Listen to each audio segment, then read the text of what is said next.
Welcome to Crawlspace. I'm Tim here today with Lance in the Crawlspace Studios in Wormtown. Lance, how are you? I'm doing very well. How are you today? It's cozy in here, Lance. I'm feeling good. It feels good to be in here. It's a little chilly outside, but we got the sunlight. The rays are coming into our little black box.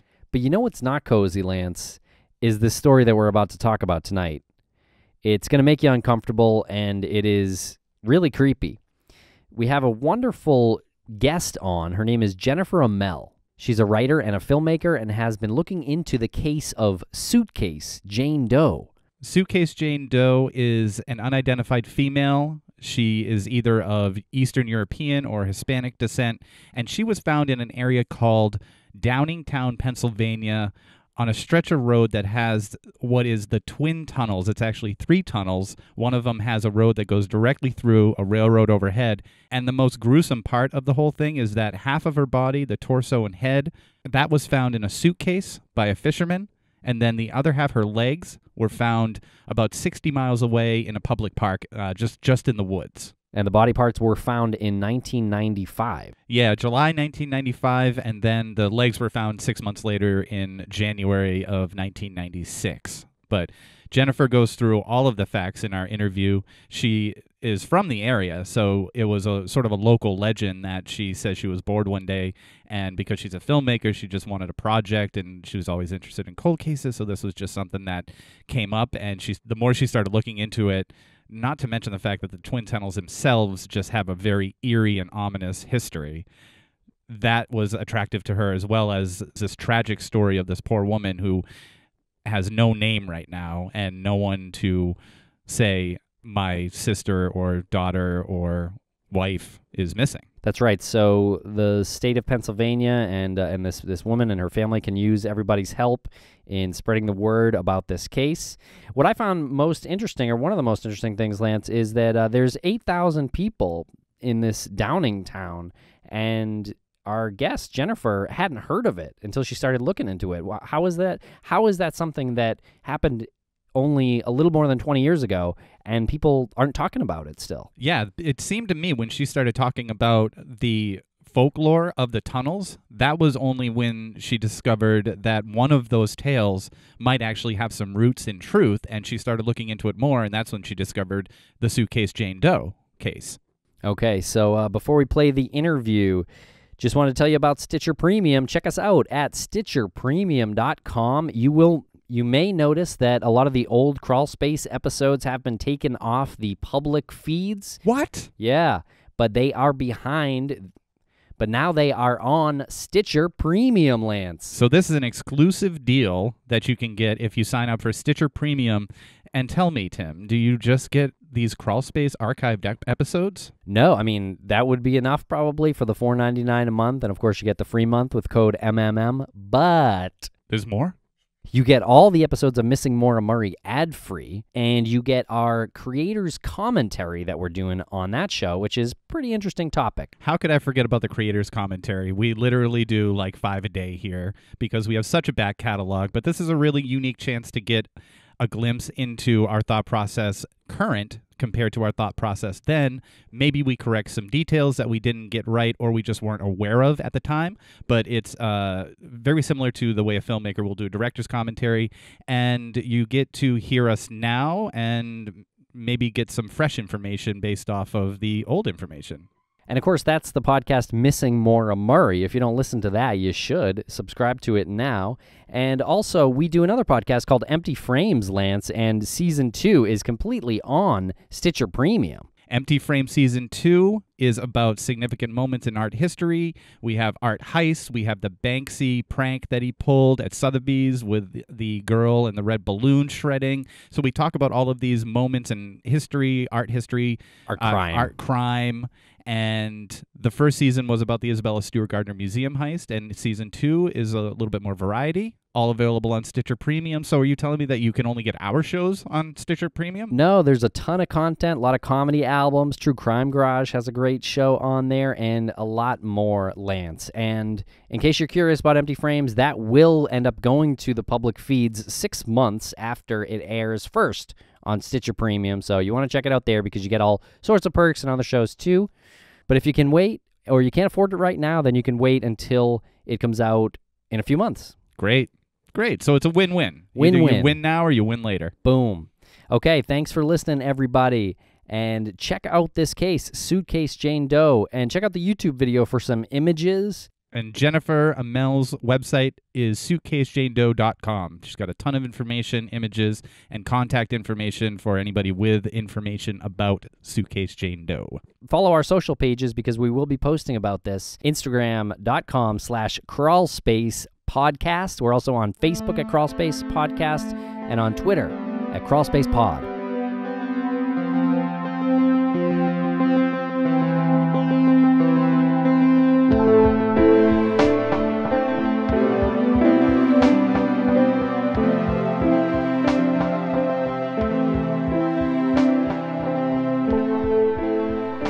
Welcome to Crawlspace. We are here today in the Crawlspace studios talking with Jennifer Amell. Jennifer, how are you? I'm doing very well. How are you guys doing? We're doing great. We're here in Worcester. We call it Wormtown because of the giant worm that comes out during the floods, and it floods often here in Worcester. You are in Pennsylvania, correct? Correct, yes. Okay, so tell us a little bit about you and your background, and why are we talking to you? So I am a journalist and a filmmaker, and I sort of stumbled upon this cold case in my hometown of Downingtown, Pennsylvania. And Downingtown is about an hour southwest of Philadelphia, just to give you a good idea of where that's located. It's kind of rural. It's bordered by Lancaster County, which is where all the Amish people come from. So our case comes from Downingtown, and it's located on this very interesting stretch of road alongside Valley Creek called the Twin Tunnels. So the Twin Tunnels are very strange. They're actually 3 tunnels. One section of the tunnel located on the right-hand side is where a road passes through, and there is a railroad track that goes right over it. And then in the middle tunnel, there's the river that rushes through the tunnels. And on the third side, there's a bit of water that creeps by there, but it's mostly kind of dirt and debris under there. You're talking about stone tunnels that go sort of cut through. Is it like a mountainous area, or is it just the overpass for the railroad? It's just the overpass for the railroad. Okay. And there's only one workable or functioning tunnel that is essentially the road. Correct, yeah. There's not a lot that you can look at here and say that this is a comforting area. It doesn't seem very comforting. I wouldn't drive up to this tunnel and be like, oh, this is going to be really fun to drive through it. I almost imagine the Willy Wonka chocolate river boat ride. Yeah, based on the picture, it looks like it's one of those places that kids would dare other kids to go into at night and things like that. Are we right on that? You're absolutely correct. There's actually a lot of local legends surrounding the Twin Tunnels. And I know in my own experience, I grew up in Downingtown, went to high school there, and it was kind of the place where you would actually dare each other to go at night. There's a whole process that you're supposed to follow. You're supposed to drive into the tunnels. And it's technically a 2-lane road in there, but it is quite narrow. But you're supposed to drive your car in there, turn your headlights off, turn your car off, and turn the static up in your radio up really loud. And apparently, if you're very quiet, you can hear the footsteps of a murderer or a ghost or something. Through the static? Yeah. And actually, I don't know if you guys ever heard of it, but there's a series for Weird Ohio, Weird Maryland, and there's one for Weird Pennsylvania. And they actually have a couple legends written out by locals in there. Would you guys like to hear it? Let's start it off with that. Awesome.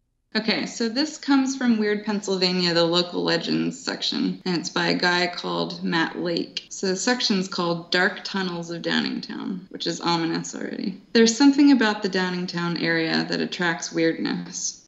Not only is the area a supposed portal to hell, which is true, I've been there, but the twin tunnels on Downingtown's Valley Creek Road are also a source of strangeness. Within the tunnels, vertical shafts of light ascend to the top of the hill, allowing in air and light. It's these shafts that people tell tales about. Many of them involve hangings. One story goes that in the late 1800s or early 1900s, a young woman was run out of town for giving birth out of wedlock. Ashamed and desperate, she went to the top of the hill and, holding her baby, hanged herself. The child slipped from her fingers and fell to its death in the tunnel below. They say that if you walk into the tunnel at night, you can sometimes hear the baby crying, or even see its ghostly apparition. The sound of a baby crying is probably one of where it shouldn't be, is probably one of the more terrifying things that you can imagine, at least in my opinion. Have you experienced that, or did you know anyone who did? No, nothing about a baby's cry, but I did actually drive in there at night. I was trying to freak out a cousin of mine, and we did the whole process, turned our headlights off, the static on and stuff, and nothing really happened, so I pretended to stall the car. Oh, that's good. But the car actually did stall, and there was a Jeep coming right at us, so I managed to slam on my emergency lights, and the Jeep sort of veered around us. We try to tell people. We had Pleasing Terror's Mike on, and he was talking about the Ouija board and how he had it in the back of his car, and then he gets into a serious car accident. And they're just obvious things you shouldn't do. You shouldn't fake your car stalling in the portal to hell. It's just probably a rule of thumb that should be better communicated, I think. I agree. Definitely don't advocate for young kids going in there and putting themselves in danger. Let's get to why it's spooky in the first place. You know, besides the appearance of it, usually these legends come from some truth, you know, some traced history. What is it about this area? Apparently, the Downingtown tunnels were the site of a particularly brutal murder. People say that a biker gang apparently murdered a woman and chopped her up, and they put all of her parts into a suitcase, which they then left in the tunnel. And for a long time, actually, I saw this with my own eyes, somebody had spray painted a picture of a suitcase on the wall of the tunnel with a little hand pointing out, and it had a little speech bubble saying, "Help me." Oh. I was bored one day and did some research online to see if there were any cool cold cases around my area. And it turns out that there actually is a very real case. In 1995, and on July 11th, there was a fisherman. His name was Buck Plank, was his name. So he was sort of culling around the banks of Valley Creek, and he stumbled upon a suitcase which contained the torso of a woman. Okay, so this happened July 11th, 1995. Correct, yeah. And he was a local guy? Local fisherman? Yeah, he actually worked for the fish hatchery. Oh, okay. And so you didn't know, you were from this town, but you didn't know about it until recently? Yeah, That's it's amazing. true. Only a few months ago I heard about it. And that seems to be common in the area when I talk to friends or people who live here. They've all heard the legends, but they've never actually heard of the case that it's all based on. The scariest legend of all. Right, the one that's got actual physical evidence to back it up. This is the reason you reached out to us in the first place. This is Suitcase Jane Doe, the unfortunate name that this unidentified female was given. You started SuitcaseJaneDoe.com as a project, right? I did, yeah. What is that project? It just baffled me that such a horrific crime could happen in a nice suburban area, and nobody knew about it or was interested in it. They were never able to identify the young woman, and they had no suspects, and it sort of just disappeared off the radar. So in starting SuitcaseJaneDoe.com and reaching out to you guys, I just hope to get some attention for this case and maybe put some pressure on the state police to reopen it and potentially do some additional forensic testing. Let's go back to the discovery of the suitcase. Sure. It's a maroonish leather suitcase. It is. So he finds it, he opens it, and walk us through the grisly discovery that he made. Okay, I'll take you back to the day. So July 11th, it was pretty hot. It was 86 degrees, and the area was experiencing a heat wave at the time. So this guy, Buck Plank, was walking around looking at fish, or whatever you do for fish hatchery. He came upon this green trash bag, and his friend said that he thought there was a bunch of money in this suitcase. So he was curious. He opened the bag, and inside the green trash bag was a maroon suitcase. And the suitcase seemed to be wrapped up with tape and wire. So allegedly he opened all of this. He, kind of destroyed evidence and picked apart the tape and wire. And then inside the suitcase was a quilt, a bed sheet, which was kind of light blue, maybe a little peach color in there. And he found a garment bag within the quilt. And then in the garment bag itself was the torso of a young woman. So her head was intact, her arms were intact, and I haven't found any explicit statement that both her hands were there, but I do know they were able to gather some fingerprints. So her torso was there, her head was attached to her torso? Correct. And her arms were as well? Mm-hmm. Okay.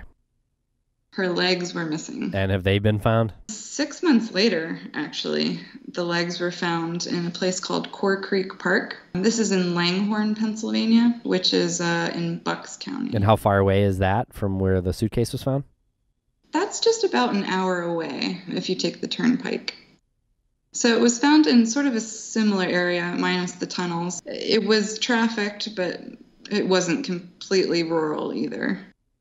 Okay. So you said 6 months later, that puts it around in January, right? Yeah, January 28th. How cold does it get in the end of January? I would say, well, I guess in the 90s it would probably be around the 20s, between 20s and 30s. Okay, so similar to here. Yeah. Okay. And was this discovery by somebody who just happened upon it, or were they actively searching for the legs?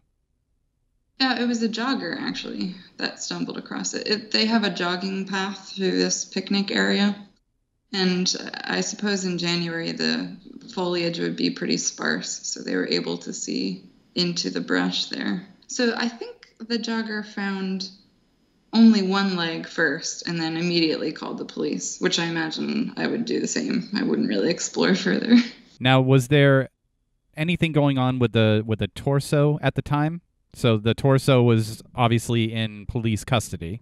The Chester County coroner did a brief autopsy on the torso. If we backtrack a bit, there was virtually no findings from this initial autopsy. They did a tox screen and discovered that the victim had consumed 1 to 2 alcoholic beverages, but there were no other drugs in her system. There was no cause of death found, which I found to be super strange. So they weren't able to determine exactly what caused her death.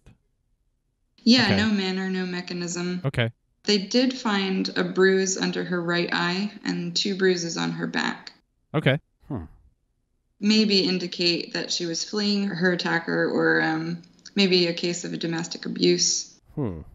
Was she wearing anything? Was the torso, did it have any clothes on it? The torso was found with a blood-stained bra on only, but wrapped up in the quilt and bedsheet was a denim shirt that was kind of blood-stained. I do have a picture of the denim shirt, and it doesn't seem to be too much blood on it. She probably wasn't wearing it at the time of death, or it wasn't soaking with her body or anything. What about the legs when they were found? How were they found? Were they in a suitcase too, or wrapped up in some way? Well, it's a very interesting thing. They were found with another green plastic trash bag, which I'm not sure if they forensically matched the trash bags, if they were the same brand or whatever, but it seems similar enough that you would probably connect it. The legs were found outside of the trash bag, and they believe that maybe animals had gotten to the bag and ripped it apart. But along with the legs, there were a few clothing items found as well. There was a Mickey Mouse sweater. It was a size 10. There was a denim jacket, a denim skirt, and a small black jumper, which I've heard people comment that it looked to be child-sized, which could be very interesting if this woman was with a child. That is very interesting. And the Mickey and Minnie Mouse sweater makes me think of something that, not like a child would wear it, but something you might wear around a child. Also, what is a jumper? A jumper is a sweatshirt, like with a hood, like a hoodie. How long did they determine that the torso was there, and how long did they determine that the legs were there? Well, initially, the DA said that the torso had been there for maybe 1 to 2 weeks, but later on, reports surfaced that she was dead for a week. And since it was so warm out at the time, it probably accelerated some decomposition as well. So there's really no definite time of death. But the torso was dumped pretty soon after her death, within a week, it sounds. Yeah. Same thing with the legs? Well, it couldn't be, right? Because that was found 6 months later. So, yeah, what did they determine? When were they dropped? There was no speculation on that, but I imagine if you were on the highway here, you would make the torso drop first and then continue on and drop the legs after. Why are you trying to rationalize that behavior? That is not a rational thing to do. But doing this, like you start to think of the rationalization of why someone would do this. Yeah, you try to put your head in that space, but this is really a confusing one because, as you said, maybe you're traveling down the road. That's I would say pretty uncommon that half of the body is found in one place and half is found in another place. In the same state. Uncommon, I would say. Yeah, it actually kind of reminds me of the Black Dahlia. Yeah. A little bit because of she's cut in half. So yeah, I'm perplexed by this one for sure. Not to go on a speculative tangent, if the legs were dumped after, let's say a few months after, and then they were discovered like a month after that, if they were dumped after, then the person goes back to this area and is at least familiar enough to know, this park in Langhorne, or it happened immediately after and it just wasn't discovered until 6 months later. How likely is that? I would say that's the most likely case. That it was dumped around the same time? You're trying to rationalize, a murder and dismemberment. Yeah. Which is difficult to do. But I can't imagine that they would hang on to legs.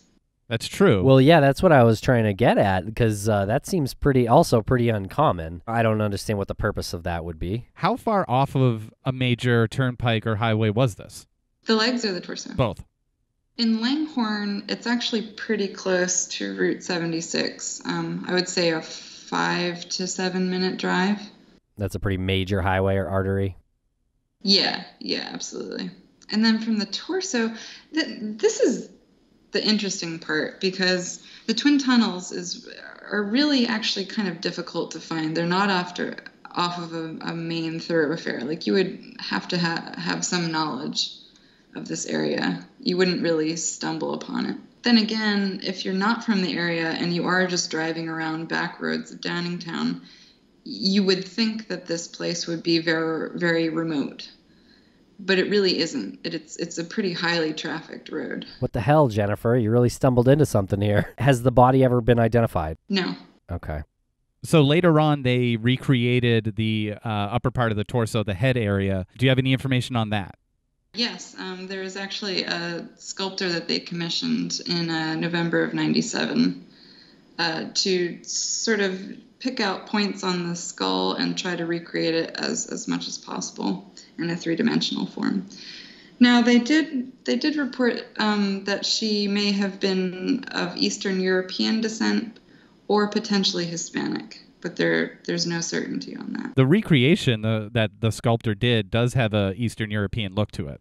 I think so. I also see the Hispanic part of it, too.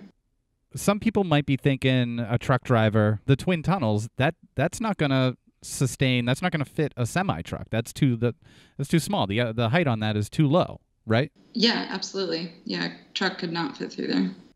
In hearing that area where the torso was found is not like right off the highway, and you might had to have known that area, it would make me think that this Jane Doe was kind of local to that area, perhaps. But then when you say the legs were found about an hour away down the highway, it really throws things off. So I kind of wonder, was she a local to the area, or was she perhaps living a transient lifestyle, and that's why she hasn't been identified? You said there are fingerprints. So what about DNA, though?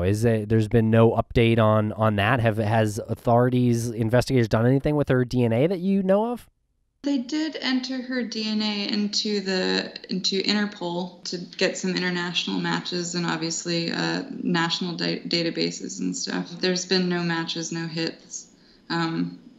Same thing with the fingerprints, and they also took dental impressions as well. Don't these, like, a Jane Doe really confuses me, because there is an other end to this mystery. There's a missing woman somewhere out there. Some family is wondering where their sister or daughter is.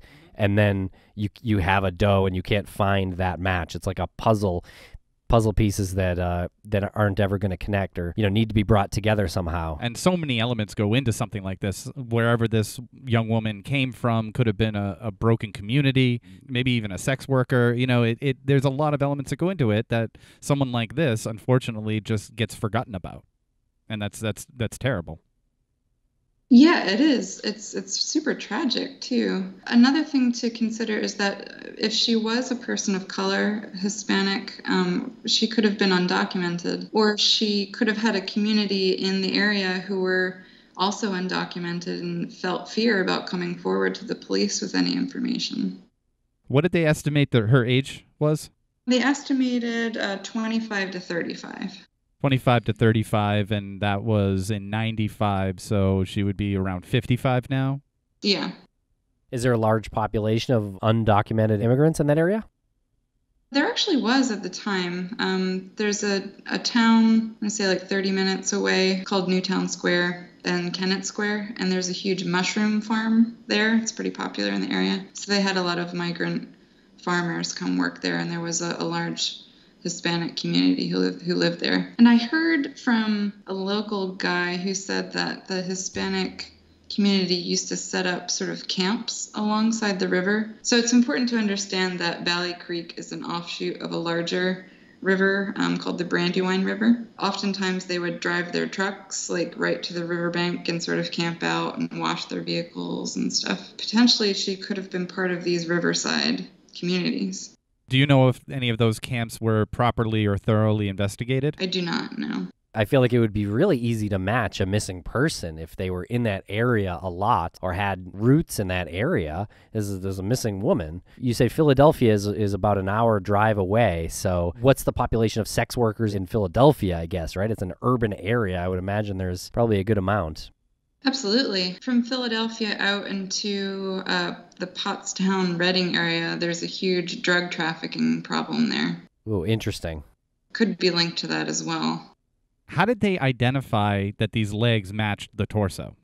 And how were the legs removed in the first place? Once they did collect the legs 6 months after finding the torso, they had sort of a joint autopsy between... So we've got 2 counties involved right now, which makes things all the more difficult. So we've got Chester County, where the torso was found, and then Bucks County, where the legs were found. A bunch of forensic anthropologists and detectives met at the Phoenixville Hospital morgue to do this autopsy on both the legs and the torso. So they were able to match cut marks on the hip bone, or like the socket, to the ball joint on the legs. I think there was about 15 different cut marks that were matched up. Now, they did try to send DNA over to this place called Cellmark Diagnostic Labs in Maryland to try to make a DNA match between the legs and torso. But you've got to remember this was 95, and DNA technology was not what it is today. So they were unable to make a DNA match between the legs and torso because the legs were so deteriorated. But they determined it just because they fit together. Correct. Okay. Yeah. And chances are, if you have a torso with no legs and legs with no torso, it's probably related. Probably related. But there's actually a couple interesting things about the legs. So they discovered the right leg first, which they only found the hip to the foot, but there was no skin from the upper thigh to the ankle. And investigators think that this was due to some animal activity, that maybe they took some of the flesh off, and maybe it wasn't a deliberate thing by the murderer or anything. And then in a shallow grave, they found the left leg, and this was just the thigh to the knee. There was no shin or foot ever found. So there is currently a body part out there that has never been found. And I'm sure they searched that area thoroughly and checked for further shallow graves. Yeah, they had quite a comprehensive search. They had helicopters fly over the area and to do some thermal imaging to see if there was any other graves around, but they never found it. Now, can we glean anything about the killer from the suitcase? I am not sure. I mean, my intuition is that she was probably the victim. I mean, was probably transient, and it could have been her own suitcase. If she was traveling with a trucker or staying with some nefarious fellow in the area, perhaps he put her torso in her own suitcase and then dumped all of her clothes that she kept in the suitcase with her legs. That would make the most sense to me. But then again, you have items that the torso was wrapped around that you would find in a home. So I'm banking on the fact that she was killed in a home, that you had access to a quilt and tape and wire and that sort of thing. And we kind of speculated earlier that perhaps this could have been a truck driver. That profile may match because some of the facts, but it's not like someone's like using a buck knife in their cab, like in the cab of a truck. That probably would have had to have happened at some kind of stationary spot because that would get very bloody. Murder takes place somewhere else, a motel, a home, or something, and it's taken place by somebody who is familiar with the area, possibly a truck driver, but we know that the truck that he's driving for work can't make it down the road by the twin tunnels, so then he'd have to get into a car of his own or her car and dispose of the body in two different locations. Yeah. So it does sound like the killer is somewhat local. What we've learned about profiling and dropping bodies and things like that, this killer probably isn't a neighbor to where these drop sites were, but probably pretty close. Probably has passed through there a couple of times and is familiar with it at the very least. I would say maybe in between those two spots, you could probably draw a circle. Maybe you can help me with this. There's nothing that is on her torso other than the fact that she's been severed. There's nothing there that indicates a way she died. A bruise under her eye and a bruise on her back. Other than the fact that her bottom half has been severed, they don't know how she died. Was there anything else? I think you had mentioned before in previous emails that there was some cuts on the leg, but were those more superficial cuts? No, not that I found, which makes this even more mysterious than it already is. At least there's no information released publicly about any other wounds, but the coroner did mention that there were no sign of blunt trauma, no sign of sexual assault. Really? That's shocking to me. That is really shocking to me. What about around her wrists or lone ankle that exists? Were there any marks of being tied up or anything like that? No, not mentioned. In fact, they don't really mention that the arms and hands were there. The only reason I say they were is because they took fingerprints. Okay, so there could have been some perhaps sign of restraint. Yeah, and that's a speculation zone, but yeah, there could be signs of that because they did mention it and have been kind of mum on the arms in particular, and the ankle wouldn't have skin on the lone existing ankle. Didn't really have much skin to be able to tell, I believe, right? Is that accurate? Yeah. Okay, so I guess what I'm getting at, long way of getting, maybe perhaps she bled to death from these cuts. Oh, that's interesting. Would they have been able to tell if she bled to death with an autopsy? I think so, right? I don't know. I thought what you were getting at is that they had this piece of information because you said that they're probably keeping this quiet, and it's a detail that they know that only the killer would know, so they don't mention the hands. That is what I'm getting at. Yeah. And if there's like rope marks there, maybe at some point they could release information. Maybe them not releasing information, saying we don't know how she died, and there was nothing else except for some small blade marks on her leg. Maybe they're hoping somebody comes forward with some other piece of information, and they can say, how did you know that? Yeah. I mean, there's got to be some information that they're holding back about this. Definitely for a cause of death. I mean, even if there's no official cause of death, they might have an idea about how she died, and that would be something only the killer would know.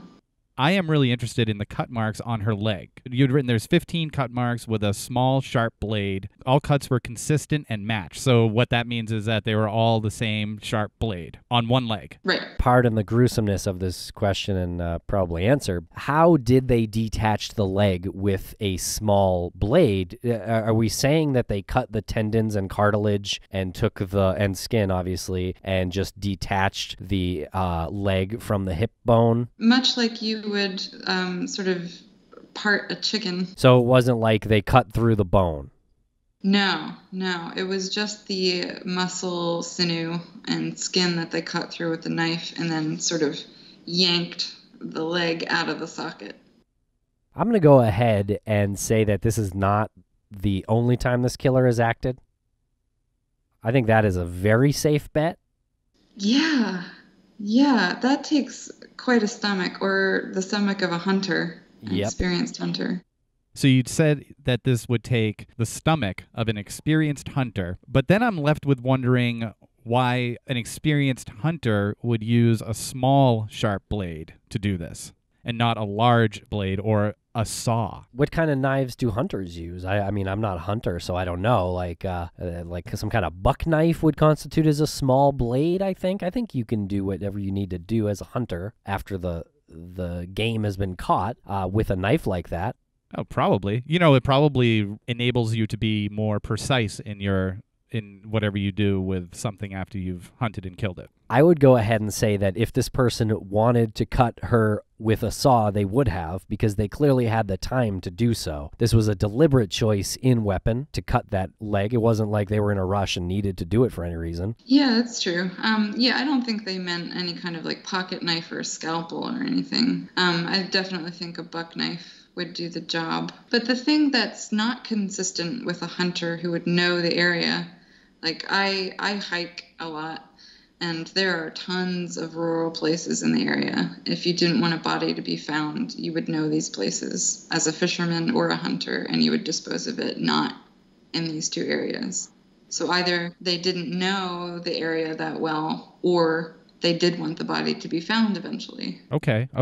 Yeah, we could be onto something there. That's a brutal act. Why would you even rip the body in half in the first place if you wanted it to be found? Yeah, and there's definitely some psychology on where bodies are dropped, and if the thought is that they wanted the body to be found, the thought is also that this person probably knew the person, because psychologically speaking, as we heard from Randy Patrick, Lance, killers who know their victims do want them to be found a lot of times. Put them in places where they know they will be found. I would say that is one check mark for this person knew her killer. And the other interesting thing that I've read a bit about criminal psychology is that if they know the victim, they'll go to great lengths to cover up the face.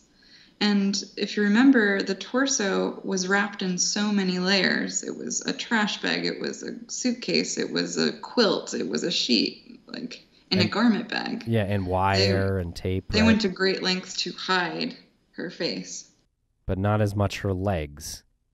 Yeah, I would say the cutting and ripping legs off is not a very personal act. I would say that's a check mark. That's a brutal act. In the side that this victim and killer didn't know each other. So I am very confused by this whole thing. Well, maybe we are now in the camp of there is more than one killer. It's possible. That's what I was going to say. How the hell is a I don't know if I could rip a leg out of someone's socket.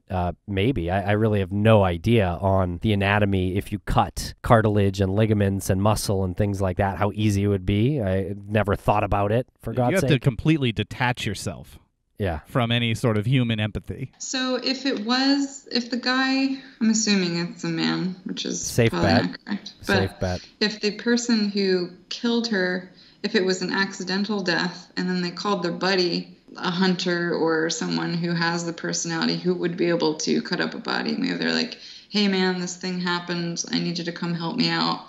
The friend dismembers the body, and then they separate. Like maybe the guy who knew her wrapped up the torso, and the guy who didn't know her disposed of the legs. I think that's a fun thought experiment, but I would say that there's zero chance this was an accidental death. Really? Why do you say that?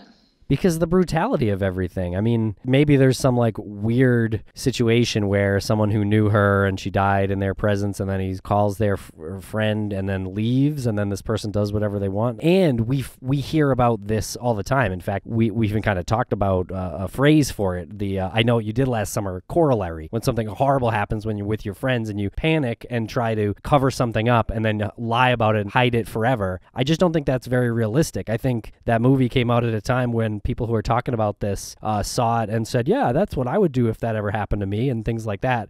I just think it's a trope that isn't as active out there in reality than it is in people's imaginations. I think you're right. I think if multiple people are involved, they wouldn't be able to keep it mum for all these years. I will say that I only disagree with one part of that argument, is that the brutality comes after the death, because they determined nothing as to how she died. So there was actually no brutality. Disagree. There was a black and blue under her eye, so there's some brutality while she's alive. But that's not going to be something that kills somebody. And honestly, she could have fallen. Well, wouldn't we know that if that was the... I'm just being devil's advocate. If she fell and died accidentally, we would know that from the autopsy. Oh, I didn't say she died by the fall. I'm just saying maybe that injury took place somewhere else and not by somebody. You just don't know. I'm also not entirely sure how substantive the toxicology screen was. Like, I know they only test for a certain number of chemicals when they do a tox screen, and maybe later on they would do additional tox screens too if they had a hunch on if she was poisoned or it was a drug overdose or anything like that. But I find it interesting about the rumors surrounding this that eventually turned into the legend that it was indeed a biker gang. But since the left foot is missing and potentially a hand, we're not sure. If this was indeed drug-related or gang-related, oftentimes they would remove a body part to then prove to somebody else that this person was dead or as a threat. Is that the only reason why people speculate it might have been some kind of gang? Or why the biker part of this gang? The Hells Angels are pretty active around this area. I think that's the only reason why people speculated that it might have been a gang, because it's like those are the only people that you would assume would be capable of such a thing. They're currently still active in that area?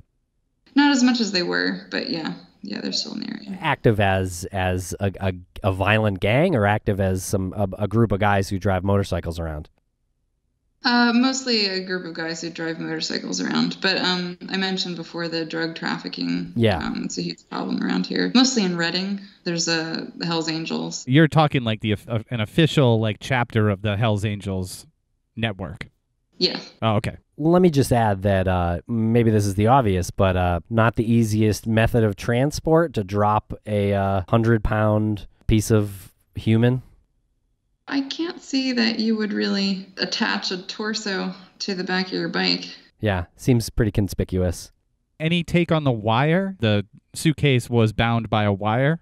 Yeah, there's no reports on what kind of wire it was. But that's an interesting thing, not something you would really have on hand. It made me think about that with the motorcycle. You need to attach it somehow to your motorcycle. Maybe the wire was some way to attach it to the motorcycle as well as keep the actual suitcase shut. This case, Jennifer, seems like it needs an active spin. I think there are answers here that can be uncovered. I just think that it needs to be brought into the light a little bit more, and there needs to be a more active investigation associated with this case. So I applaud you for doing what you're doing, and I think we should speak with you again, and we should keep this going, and we should really try to get some answers from law enforcement on this, because I think this is something that could be moved forward with a little modern spin. I agree. Yeah, I think there's a lot of additional forensic testing that you could do, especially now with Ancestry.com and everybody sort of sending their DNA, and the chances of getting a familial match are pretty great. Yes, that is what I'm getting at. And I find it really hard to believe there is absolutely none of the killer's DNA found anywhere on that. The blanket, the wire, the suitcase, the legs is... I feel like, I don't know anything about this, but I feel like there's 0% chances there's not killer. like a hair follicle there or something. Yeah. Yeah. Where is the body now? Is it still at the corners?